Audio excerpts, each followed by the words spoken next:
When I slid the key into the lock, I felt a hesitation I couldn't explain. It wasn't the ordinary anxiety of moving into a new home. It felt more like touching the wrong place, as if the metal key had brushed against something else before it reached the metal lock. Something unseen, but undeniably there. My name is Geneseo Kim. My wife Ara and I had bought our first home in America in a small town in Georgia called Briarwood. It was far from Atlanta, one of those places people flee to when they want to escape the city, and then never quite question where they've ended up. Tall trees, identical houses, and a silence that thickened beneath the streetlights at night. While showing us the house, the realtor talked non-stop: schools, taxes, nature trails. His last sentence, however, came out almost like a whisper. Neighbors usually keep to themselves. At the time, I couldn't tell whether that was a reassurance or a warning. The first few days were fine. Aya organized the kitchen while softly humming a Korean song, and I measured the walls where we planned to hang framed photos. The house had a smell of its own, a mix of old wood, dust, and dampness. I assumed it would fade with time. It didn't. The first strange thing happened at the kitchen window. I wasn't looking outside. I was looking at my reflection, my tired face, the cabinets behind me, and between them, a shape that didn't belong. A man stood in the window of the house to our left. He wasn't moving. The edges of his body blended into shadow. I couldn't make out his face, but I could feel his gaze, fixed, patient. I shifted my head slightly. He did too. Not at the same moment, but a beat later. As if he wasn't copying my movement, but already knew it. I told Ara. She smiled at first, then fell silent when she saw my expression. We looked again together. The man was still there. Ara raised her hand. He didn't raise his, but when he closed the curtain, he didn't do it quickly. The fabric slid into place slowly, and even after it shut, I could still feel his presence behind it. His name was Gordon Pike. We learned that a few days later, but before that, the nights began. The first night, the sounds were vague. Wind, maybe, an animal. The house settling, it was easy to convince myself. The second night, the sounds became more deliberate. Something was moving through the backyard. In the morning, flattened patches of grass were visible. I knew the gate was locked. I had checked it myself. On the third night, I woke to a shadow standing in front of the window that overlooked the yard. The curtain stirred faintly, as if someone were breathing against it slowly, steadily. That night, Ara told me she'd had a dream. In it, the inside of the house was shrinking. The walls weren't moving closer, but growing thicker, a swallowing sound. About 3 weeks after we moved in, we realized the neighborhood operated under an unwritten rule. One no one openly stated, but everyone seemed to know. In the evenings, people would stop by their mailboxes and talk briefly. Someone would glance toward our house, and the conversation would trail off. It felt like a decision had already been made about us, and they were simply waiting for the right moment. One Sunday morning, there was a knock at our door. When I opened it, Mrs. Caldwell, whom we'd only ever greeted from a distance, stood on the porch holding a worn notebook. Her smile was gentle, but her eyes swept quickly over the inside of our house. "We were thinking of having a small dinner for the new neighbors," she said. "It's a tradition around here." When I asked, "Saturday, around sunset, everyone brings something. We'll have it in the yard." Her voice was carefully neutral, but I understood then that the dinner wasn't for us. It was to observe us, to see how we lived inside the house, how we spoke, how much space we occupied. Ira stood just behind the door, listening silently.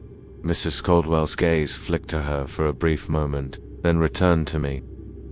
"The neighbors will be there," she added. "Gordon, too, has been here a long time." There was the slightest pause when she said his name, very brief, but noticeable.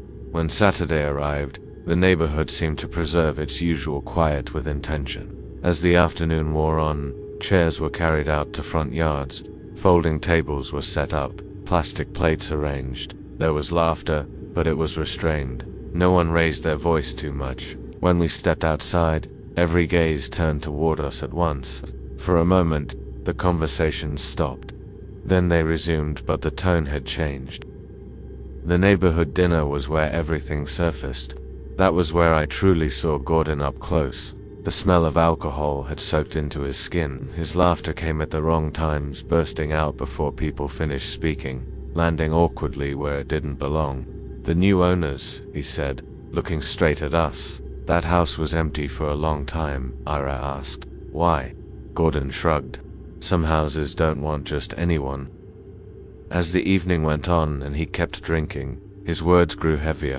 He talked about who belonged here and who were only guests. He mocked Ara's accent, presenting it like a joke. No one laughed. When we got home, Ara's face was pale. "He doesn't want us here," she said. "But it's not just him." She was right. One morning we found a beer bottle on our front step, then another.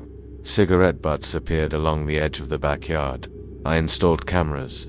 At night, watching the footage, I lost all sense of time. One night, Gordon appeared on the screen. He was too close to the camera. His face spilled out of the frame. His eyes held a patience no human should possess. His lips moved. There was no sound, but there was meaning. After that, the inside of the house changed. The walls began making noise at night, not from a single spot. It felt as though the house were shifting its internal organs. Lying in bed, I felt a faint pressure in the wall to my left. From beneath my shoulder rose a slow vibration like a heartbeat, but uneven, ancient. One night Ara woke up and said she heard her name. It wasn't a whisper. It sounded more like a reminder coming from inside the wall, as if the house were checking who was still inside it. Then the brick came. The sound of the living room window shattering cuts deep. Glass doesn't simply break, it scatters. The silence afterward is worse than the noise. A short, decisive note was taped to the brick. "This place doesn't belong to you." The police came. They spoke with Gordon. He laughed. "I drink," he said, "but I'm not out of my mind." The officer avoided my eyes. "You should consider moving," he said. It wasn't official advice. It was one person offering another a way to survive.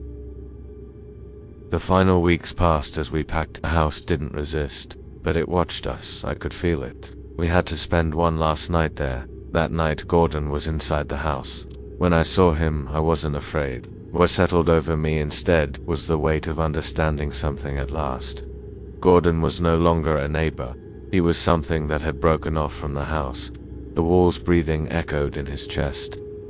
"The house recognized you, but it didn't choose you. You don't belong in this house." The house truly breathed then. The walls didn't move closer or farther apart, but we grew smaller. Our existence became a temporary mark inside that space. We left Briarwood before dawn. We never went back. But even now, at night, just before sleep, I can still feel that slow, patient movement inside the walls.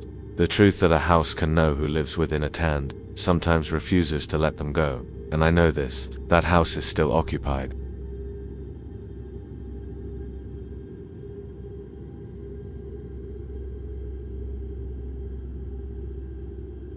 When we moved to Ravenford, I thought I had finally found the tangible counterpart to the peace Mara and I had been seeking for so long, as if in fleeing the city we had left behind not only its noise but the weight of our past as well. Though now, looking back, I understand that some places are not silent, they are merely waiting for the right moment to speak. My name is Lucas Reed, and I am still in this same house as I write these words. My wife, Mara, sits upstairs in a darkened room, listening to the walls without concern for the hour, because here, time is no longer measured by clocks but by sound. We met our neighbors a few days after moving in, Julian Crow and his wife Alina, who lived in the adjoining house. They were peculiar, to say the least. Julian's expression never changed, as if it were bound not to a memory but to a rule, while Elena's eyes, even when she spoke, seemed to apologize, and though I noticed it at the time, I would soon learn, painfully, that even when one senses the evil to come, one does not want to believe it. The first nights passed without incident, the wind bending and twisting the trees, the familiar creaks of old houses, the indefinite hum that is always present in the night but nothing more unsettling, until one night, near dawn, I realized that a sound coming from beyond the wall belonged neither to the wind nor to the wood. It was a sound born of a pressure impossible to define. Not from human vocal cords, but as if ripped from the very organs within. A suppressed existence struggling to express itself despite being silenced. And when I heard it, one corner of my mind whispered that this was not normal, while another tried to suppress that whisper. Mara had heard it too. When she sat up in bed and looked at me, I saw the same fear settle across her face without words. Because some sounds reach not only the ears but the mind, and there they echo endlessly. In the following days, the sounds became more distinct, arguments that ended sharply, long stretches of silence afterward, and late at night, the muffled noises suggesting that something was moving in the lower levels of the house, noises that could no longer be denied as coming from Julian's home. I last saw Alina on a sunny afternoon while returning from the market. Despite the bright day, she wore long sleeves, her face pale, and her eyes kept darting past my shoulder, as if someone were behind me. When she took my hand to say goodbye, her fingers trembled, and the single sentence she whispered still rings in my ears. "Sometimes a place doesn't let you go," she said, "even if you leave it." After that day, we never saw Alina again. Julian answered our questions with a closed, even hostile silence. No one came or went from their house. The curtains were always drawn, and at night we began to hear noises we had never heard before, as if something from beneath the floor was trying to reach the surface but was repeatedly restrained. Mara could no longer sleep. I stayed awake at night, listening, because, if I didn't, it was easier to convince myself that the sounds were merely products of my imagination. But when I listened, the rhythm of that suppressed movement from below matched perfectly with the helplessness of a human being. Calling the police meant acknowledging a truth I was reluctant even to admit to myself. Yet one night, when the sound from beyond the wall had become not merely a nuisance, but a direct witness to something horrifying, I realized that ignoring it would make us complicit. We called the police early one morning, when the sounds had grown unbearable and Mara's sleepless nights had left us both exhausted. It was nearly 3 o'clock, and the activity from the neighboring house had become not just a distant shadow of disturbance, but a tangible witness to someone's true suffering. The officers arrived at our side of the street, at Julian and Elena's house. I opened the door for them, but Julian remained quietly in the background, his expression unchanged, hands in his pockets, seeming to permit us to enter with a deliberate calm. When we reached the basement door, Julian walked over with heavy, silent steps and unlocked it. His fingers did not tremble, turning a mechanism that had long been unused as if by habit, pulling the door open with a soft creak from the rusted hinges, and the officers' faces changed as they inhaled the damp, heavy, acrid scent rising from below. The air from the basement carried the scent of a secret that had been hidden for years. Moisture, rust, decay, and the familiar yet denied essence of the human body intensified as we descended the stairs, and then we saw Elena. It was impossible at first to determine whether she was alive. Her body, subjected to horrors, resembled less a human being and more an object long forgotten, and even with her eyes open, it was clear that any connection she had to the world had been severed long ago. She was taken to the hospital, but her body was not strong enough to endure the torment her soul had suffered. Julian was arrested, the house sealed. Newspapers mentioned the case for a few days, and then everything faded from public memory. But those who forgot were only outsiders. For us, the true story began after that night. In my dreams, I found myself in the basement, not in Julian's house this time, but in our own, and standing at the top of the stairs, looking down. I realized that the eyes staring at me from the darkness were not Elena's, but my own. Mara began murmuring at night. Sometimes she would stand for hours in front of the basement door, leaning in as if listening to something below, even when it was closed, and when I tried to bring her back to bed, she would speak in a voice I did not recognize. "There is someone down there," she said, "and we are no longer alone." Now Mara is upstairs, I am below, and the air in the house is as silent as it was the day we first moved to Ravenford. But I know now that this silence does not belong to peace, it belongs to memory, because some basements hold not only darkness but also those who bear witness. and once you hear it, the only way to silence that sound is to pass it on. That is why I write, because now, the sound comes from our house.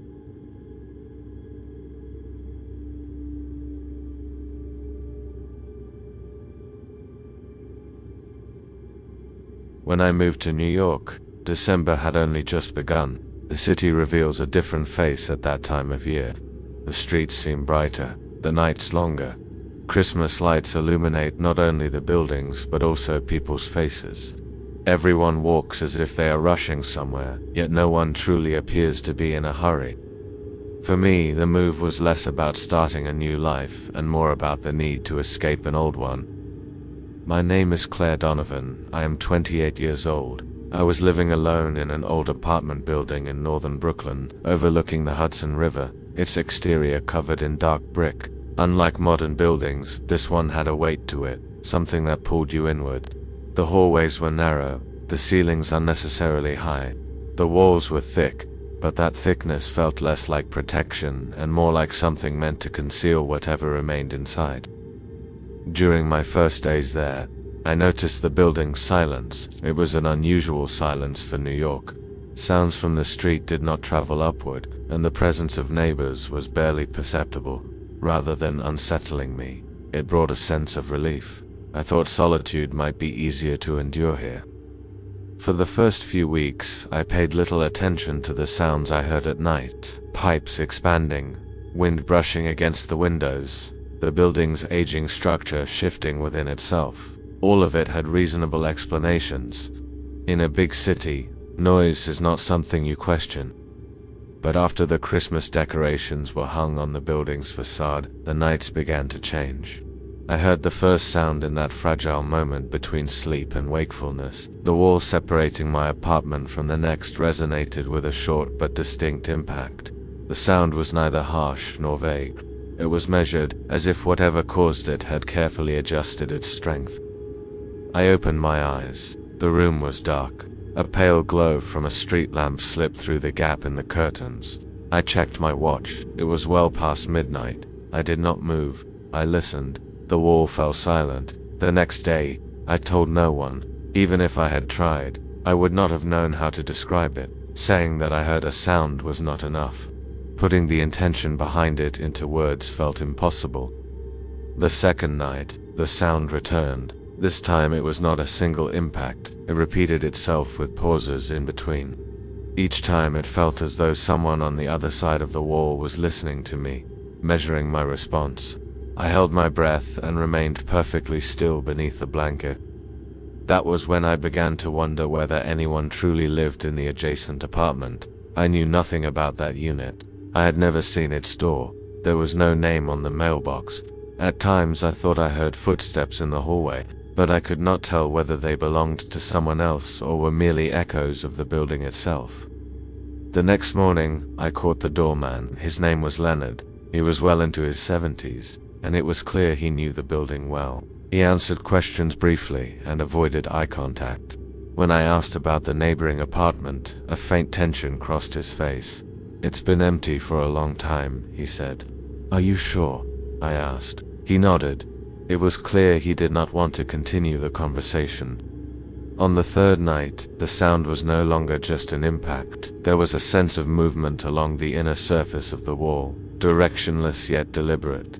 This was not a blow or a random scrape. Something was touching a hard surface, slowly shifting as if feeling its way forward. I could sense a presence behind the concrete, something whose shape I could not define. It was not still. It would pause, then move again, occasionally retreating into silence as if listening to me.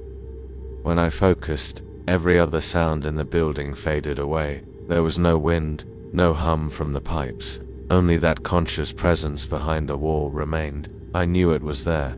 I did not know how long it had been waiting, but it was clear that it wanted me to notice. I approached the wall slowly. The sound of my footsteps felt foreign to me. When I placed my hand against the surface, a sharp cold spread through my fingertips. This was not the lingering chill of the night. The wall itself felt lifeless, as if it had lost everything it once contained. It did not hold warmth or return it. The concrete felt like the surface of an abandoned void rather than something meant to shelter life. "Is there someone there?" I asked. My voice came out weaker than I expected. The words struck the wall and seemed to hang there. No response followed. No movement, no echo.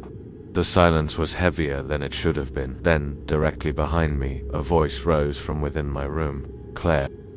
It appeared beside my ear, my breath caught in my throat. Even without a visible shadow behind me, I felt a presence that had crossed into my space. I had no choice but to turn. The room was empty. The door was closed. The lock was intact. The window was shut, its latch secure. The curtains did not stir. None of the furniture had moved, yet the air in the room had changed. It felt heavier, tighter. That was when I understood that if there was something inside the apartment, it was not something that could be seen. I did not sleep that night. I lay in bed, unable to close my eyes. Time did not advance. The clock merely changed numbers. When morning came, I did not feel tired. It was worse than that. It felt as though someone had spent most of the night in the room with me, quietly, patiently, without any need to hide its presence. After the fourth night, the sounds no longer returned in the same way. First, their tone changed, then their meaning. Whatever remained behind the wall no longer announced itself through crude movement. Instead, it was replaced by a murmur that resembled words but never fully became speech. These whispers felt less like something heard with the ears and more like something received directly by the mind. The voice made no effort to be understood. It did not need to. What it conveyed was already clear to me, or rather, it was something that never required explanation. Each syllable returned a piece of me that had been taken. It was calling to me from within my past. An image from childhood that I had deliberately avoided remembering. A fear I never named. The early emptiness left by my mother's absence. The voice did not describe these things. It uncovered them. Moments that had once been lived and sealed away took shape again within the whisper. Then it touched the night I had buried deepest in my mind. The moment I had not spoken of for years, the one I turned away from even in memory, took its place within the voice. It did not need to say what it was. I already knew. The memory I had sealed with silence began to breathe again behind the wall. "You hear me?" it said. The sentence was not confirmation. It was not a question. It was a statement of the fact that I could not escape. That was when I realized this was not a conversation. The voice was not waiting for an answer. What it was doing was returning the parts of myself I thought I had left behind. Quietly, persistently, inevitably. This was not merely a reminder. It was a summons. As Christmas drew closer, the building appeared more crowded. People carried packages, greeted one another in the hallways. Christmas music played in the elevator. Each time I came home, I found myself staring at the wall, searching for a crack, a mark, any sign. Eventually, I noticed something else. The sounds came only when I was home. On the night of December 24th, snow fell. The city sank into near total silence. I turned off the lights and got into bed. The wall made a brief movement, announcing its presence. Then the air in the room changed. It grew heavy. Breathing became difficult. "Now," the voice said. A thin crack appeared along the surface of the wall. The concrete seemed to lose its strength. I felt a breath behind me. Panic took over, and I ran for the door. I left the building and fled into the snow. When the police entered the apartment, everything appeared as it should. The door had not been forced. The locks were intact. The furniture was in place. Aside from the disorder caused by my hurried escape, there was nothing unusual. They approached the walls, examined the surfaces, listened. They searched for a hollow space, an echo, anything out of the ordinary behind the concrete. They moved on to the adjacent apartment. When the door opened, a heavy odor spread through the air. The atmosphere was stale, like the breath of a place long sealed. A thin layer of dust covered the floor. There were no footprints. The windows were tightly shut. There was no furniture inside. The walls were bare. Time seemed to have stopped there. They knocked on the walls, listened. There was no response. One of the officers looked at me. His expression held less suspicion than uncertainty. They asked questions and wrote down my answers, but I could tell they did not know what they were searching for. It felt as though they had already decided, not that there was nothing there, but that there was nothing they could find. Eventually, they shook their heads. There was nothing, at least, nothing they could see or measure. The next day, I packed my belongings. I took one last look at the rooms. I did not approach the wall. When I closed the door, I hoped not to hear a voice behind me. I did not. I left the city. I moved somewhere else. Over time, life appeared to return to normal from the outside. Days passed, seasons changed. But whenever December approaches, a familiar tension rises within me. Every Christmas night, when the clock shows the exact same moment, no matter where I am, I feel that conscious movement from within the wall. It is no longer a sound. It is a reminder, a measured touch announcing its presence. And then, in a voice barely loud enough to be heard, something whispers what belongs to me. I never tell anyone what it says, because it is something only I know.